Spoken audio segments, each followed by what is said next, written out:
Then you get into the partisan issue of money, which is, man, do you want to spend a lot of my tax money on these proposals that you and Bernie and others have? Medicare for all, college tuition, maybe even housing, that the Green New Deal that you have, it is all very expensive, especially on the single payer side, and that it gives people sticker shock, even in Bernie's home state. They got sticker shock. They couldn't get it done in his state because of how expensive it is. And that was an 11% increase in taxes, 9 to 11%. Even that was too much for people. How do you pay? How do you sell it? So first of all, the thing that we need to realize is people talk about the sticker shock of Medicare for all. They do not talk about the sticker shock of the cost of our existing system. You know, in a Koch brothers funded study, if any study is going to try to be a little bit slanted, it would be one funded by the Koch brothers.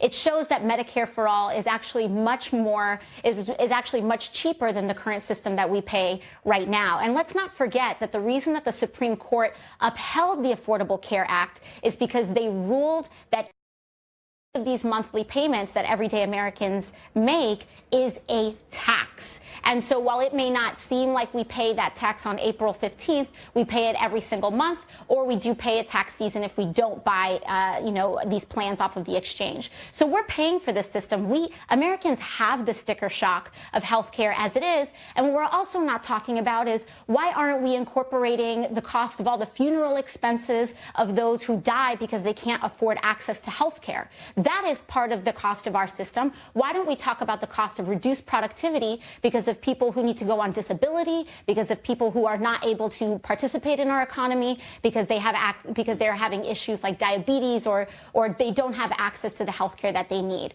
I think at the end of the day, we see that this is not a pipe dream. Every other developed nation in the world does this. Why can't America? And that is the question that we need to ask. We have done these things before. We write unlimited blank checks for war. We just wrote a $2 trillion check for that tax cut, the GOP tax cut, and nobody asked those folks how are they going to pay for it. So my question is, why is it that our pockets are only empty when it comes to education and health care for our kids? Why are our pockets only empty when we talk about 100% renewable energy that is going to save this planet and allow our children to thrive? We only have empty pockets when it comes to the morally right things to do. But when it comes to tax cuts for billionaires and when it comes to unlimited war, we seem to be able to invent that money very easily. And to me, it belies a lack of moral priorities that people have right now, especially the Republican Party.